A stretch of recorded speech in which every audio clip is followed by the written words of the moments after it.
Paz y bien, soy el hermano Jesús María Bezuna Artea, capuchino, franciscano, sacerdote católico, y tengo el gusto de seguir con ustedes en esta serie de programas que tienen como título general la agonía de la fe, es decir, la lucha de la fe dentro y fuera de nosotros, y que aquí para nuestros programas de Mundo Católico tienen el título general de Seguidores del Camino.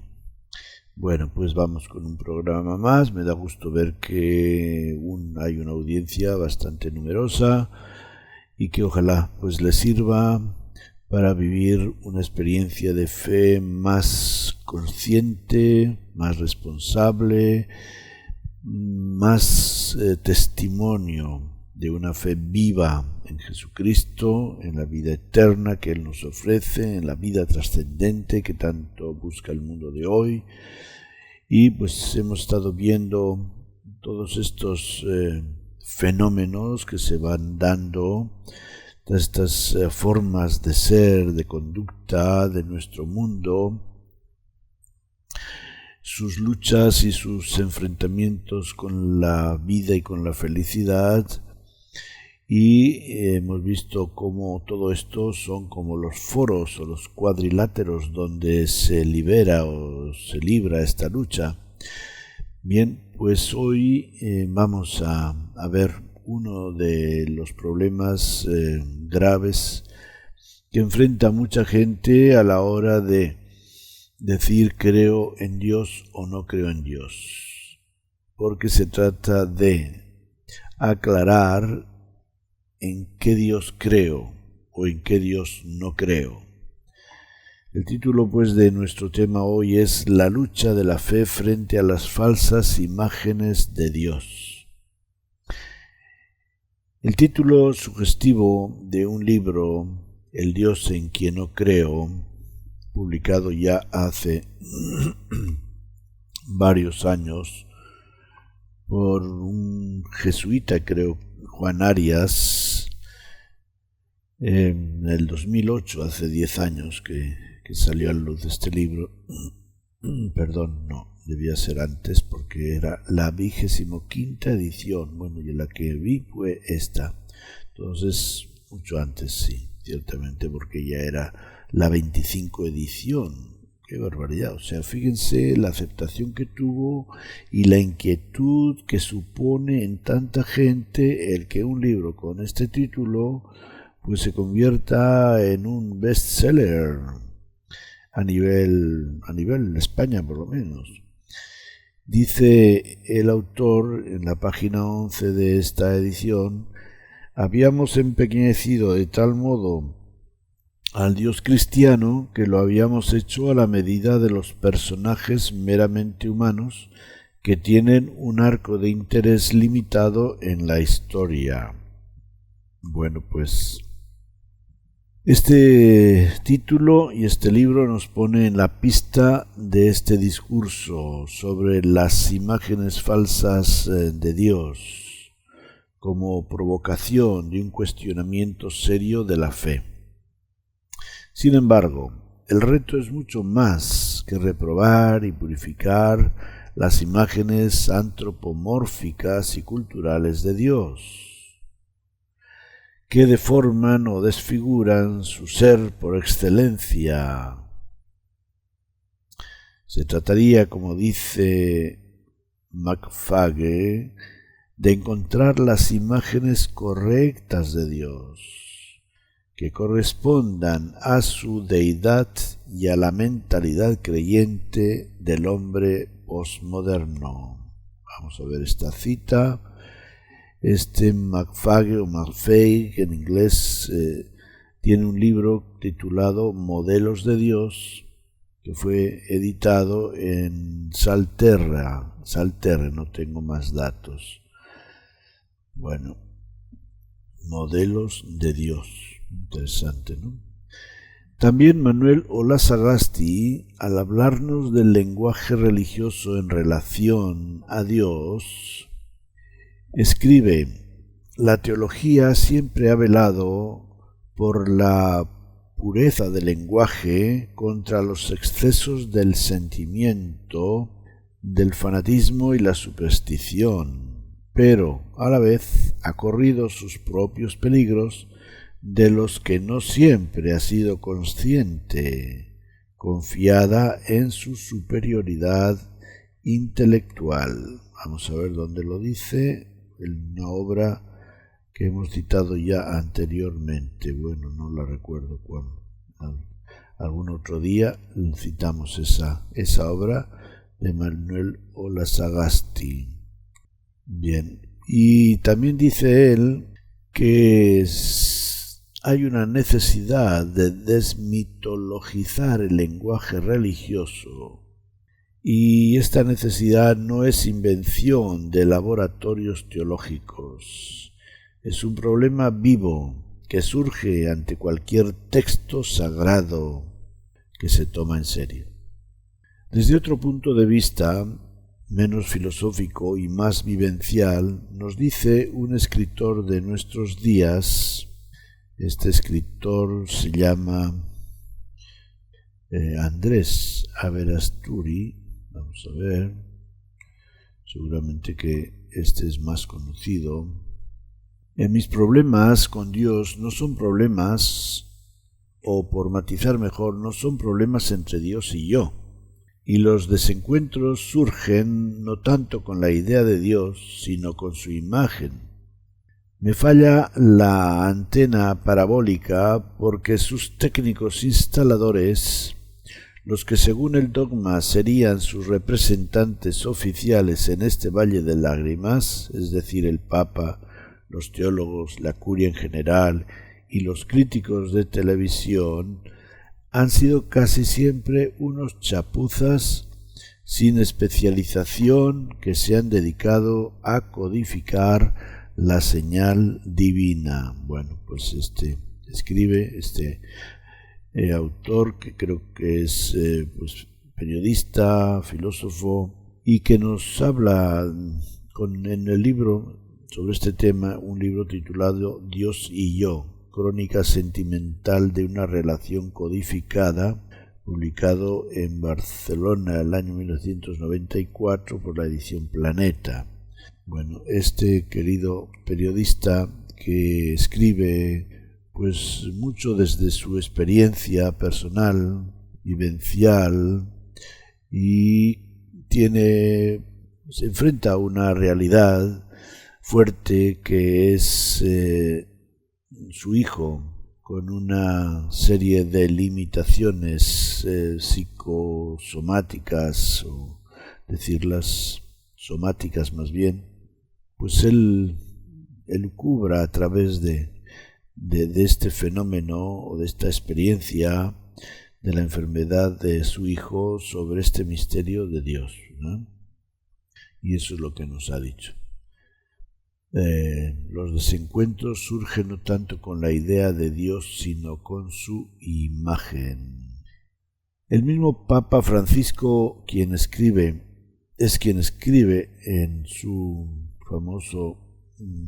la famosa exhortación, el gozo del Evangelio, las siguientes palabras: los enormes y veloces cambios culturales requieren que prestemos una constante atención para intentar expresar las verdades de siempre en un lenguaje que permita advertir su permanente novedad, con la santa intención de comunicarles la verdad sobre Dios y sobre el ser humano. En algunas ocasiones les damos un falso Dios o un ideal humano que no es verdaderamente cristiano. Se da de todo. A veces la alta teología nos presenta un Dios inaccesible al común mortal, y otras veces, quizá por querer acercarlo mucho, pues les damos un Dios demasiado humano, que no es el Dios cristiano. es el realmente el misterio de Dios es un, no sé, diría yo, como un pozo insondable, ¿verdad? De hecho, Jesucristo le dice a la mujer samaritana cuando le habla de que Él tiene un agua especial, un agua que salta hasta la vida eterna, le dice que el pozo es hondo, ¿verdad? Es la conversación de la samaritana. La samaritana le dice a Jesús que el pozo es hondo, ¿verdad? Y que cómo lo va a sacar. Son palabras, diríamos, que están puestas en labios de la samaritana, pero que son precisamente el misterio de Dios, que Jesucristo traía también a aquel pueblo que había querido, no sé, como humanizar mucho a Dios, al mismo tiempo que lo sentían muy lejano.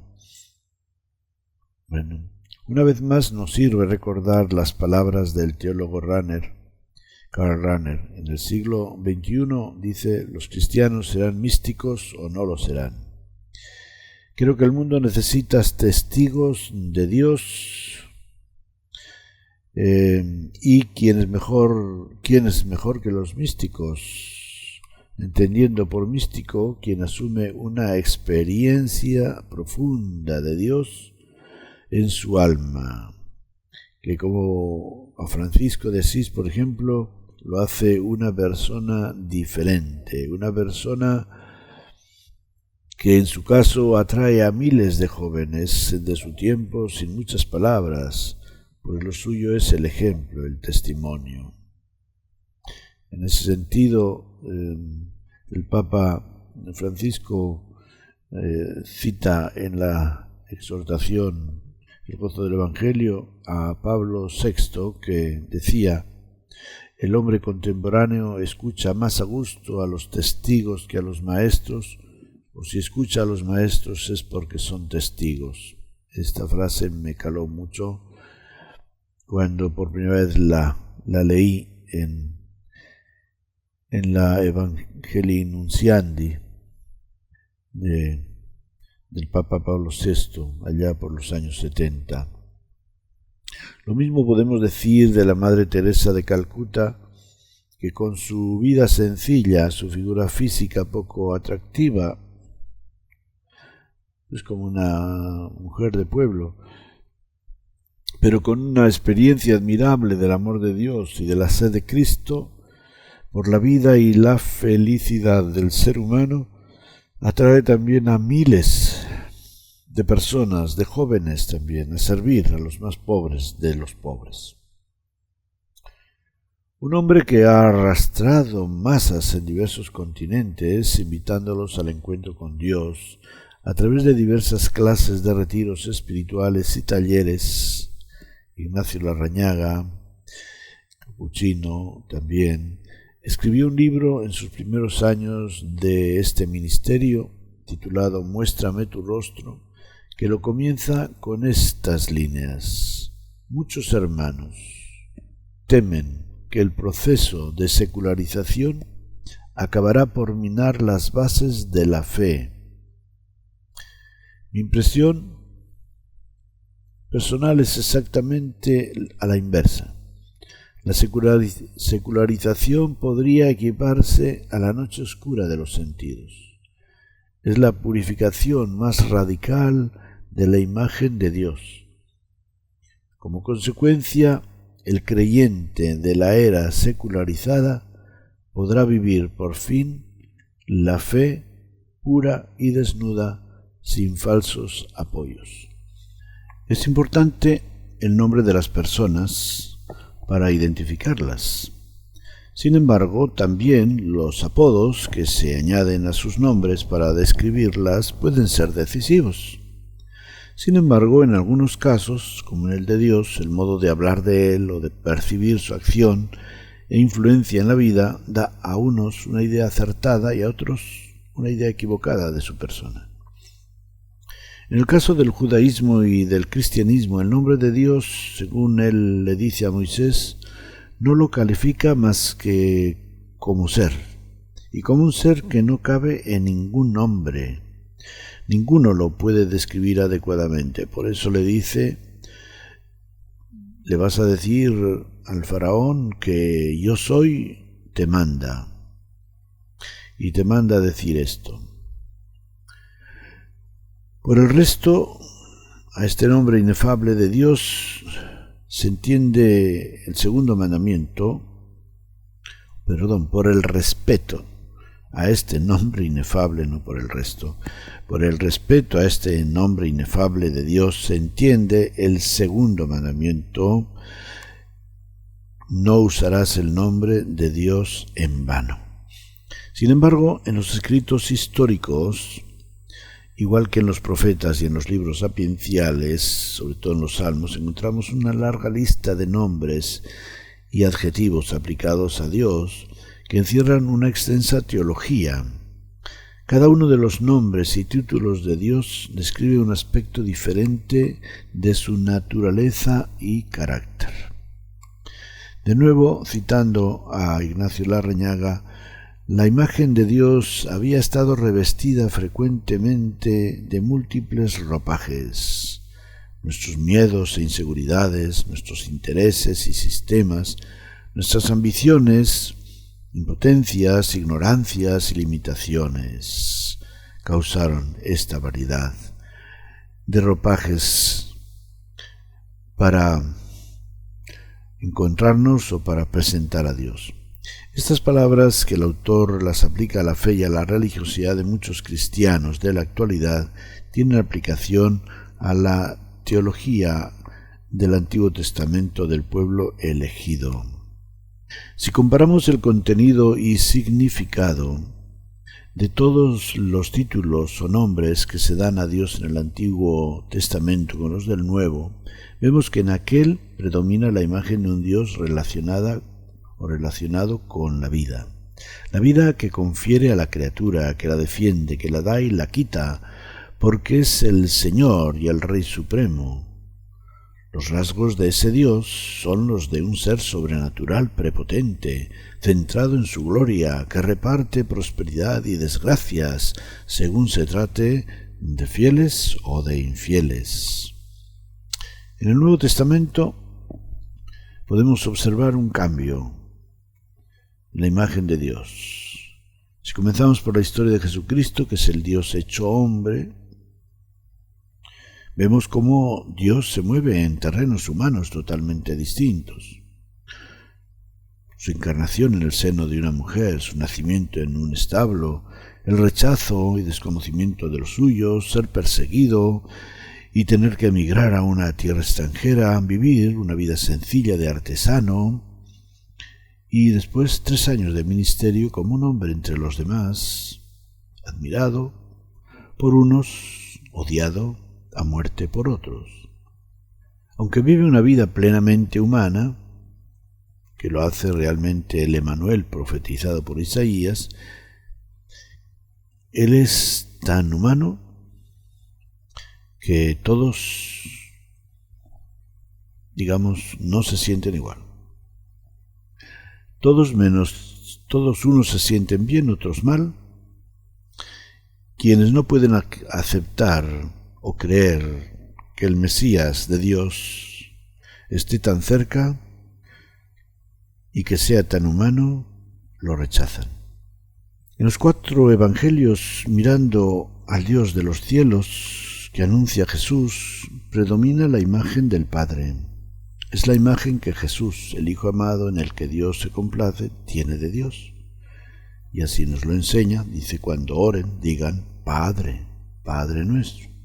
Dicen algunos que Dios ha sido excluido del mundo occidental, de los países tradicionalmente cristianos y católicos. Ciertamente que tanto en sus aulas como en sus corredores sociales y científicos, incluso teológicos, se ha oído a muchos decir, Dios ha muerto.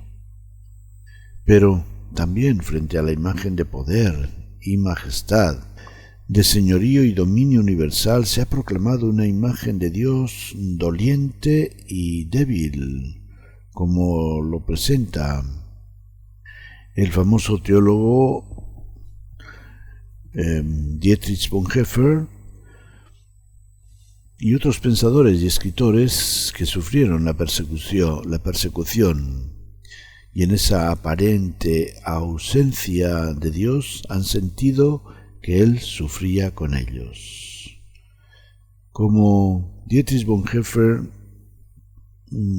tenemos otra testigo judía y víctima del nazismo, Etty Hillesum, que escribe desde los barracones de los campos de concentración: una cosa, sin embargo, se hace cada vez más evidente en mí, y es que tú, se refiere a Dios, no nos puedes ayudar, sino que nosotros tenemos que ayudarte a ti, y así nos ayudaremos a nosotros mismos. Lo único que podemos salvar en estos tiempos, lo único que realmente importa, es tener una pequeña parte de ti en nosotros, Dios mío. Nos toca a nosotros ayudarte a ti, defendiendo hasta el final tu casa en nosotros. Palabras muy fuertes, muy duras, que quizá algunos escandalicen. Pero lo que nos está diciendo es precisamente cómo ella ha tenido esa experiencia de sentir cerca a Dios en medio de la tribulación, en medio de esa vida inhumana que sufren en los campos de concentración, y en esa experiencia ha sentido consigo la presencia de Dios. Entonces, pues, esa presencia de Dios en la que muchos no creen, dice ella,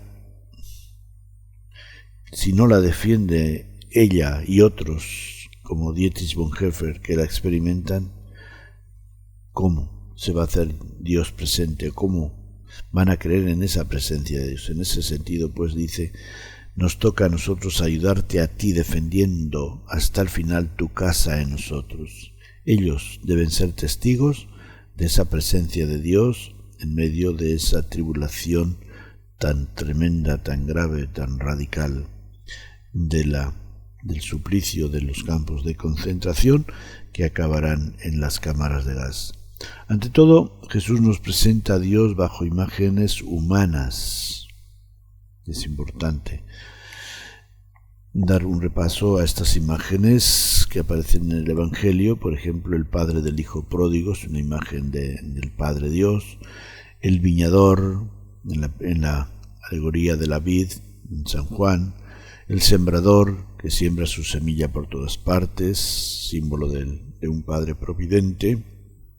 El propietario, que sale a contratar trabajadores para su viña a todas las horas del día. Dios nos llama constantemente. O como el rey que celebró un banquete de bodas. Como el Señor que perdona toda la deuda a su criado generosamente. Y se la perdona porque nos ama de corazón. Pero su naturaleza y condición existencial, como se lo dice Jesús a la mujer samaritana, es incuestionable. Dios es espíritu. Y Dios quiere un culto espiritual en lo profundo del alma, donde Dios hace su morada en nosotros. Y ese es, diríamos, o esa es la escuela. La escuela donde vamos a aprender y a estudiar cada vez más sobre Dios, en esa morada que es al mismo tiempo nuestro hogar, donde convivimos con Dios en nuestro corazón, en lo profundo de nuestra alma. Para el discípulo Juan fue una experiencia que nos la comparte en las primeras líneas de su primera carta. Su convivencia con Jesús, el Hijo de Dios, que es el propósito de su Evangelio, mostrar que Jesucristo es el Hijo de Dios. Él nos comparte luego en la primera carta, en los primeros versículos de su primera carta, cómo lo que él siente es la necesidad de dar testimonio de ese Jesucristo, Hijo de Dios, en el cual se ha manifestado la gloria del Padre. Dice así comienza la carta: lo que hemos visto con nuestros ojos, lo que contemplamos y tocaron nuestras manos acerca de la palabra de vida, pues la vida se manifestó y nosotros la hemos visto y damos testimonio. Lo que hemos visto y oído os lo anunciamos, para que también vosotros estéis en comunión con nosotros. ¡Qué reto para todos nosotros, hoy y siempre! Dar testimonio de la gloria que Dios nos manifiesta. Si los cristianos de hoy día, de cualquier denominación que seamos, tenemos esta experiencia clara de Dios, podremos salir al paso de las falsas imágenes de Él que han poblado nuestros libros religiosos y catecismos, nuestras oraciones y devocionarios, nuestros miedos y neurosis religiosas. Podremos evangelizar a nuestro mundo y hablarle de un Dios que tiene un mensaje, un Dios real, que atrae, que seduce, que enamora, que hace vivir en paz por dentro y por fuera. Un Dios que, en palabras de Francisco de Asís, es el pleno bien, todo bien, total bien, verdadero y sumo bien, Él que es el solo bueno. El mundo de hoy, con sus aparentes tendencias de agnosticismo y ateísmo, de secularismo, de rechazo de lo religioso, nos dice que quiere conocer una imagen de Dios, que quiere tener la imagen correcta, real de Dios, que los invite a un encuentro personal con Él, a un encuentro que lo podamos tener a través de Jesucristo, porque Él es quien nos lo da a conocer. Él nos lo dice: nadie viene al Padre si no es por mí.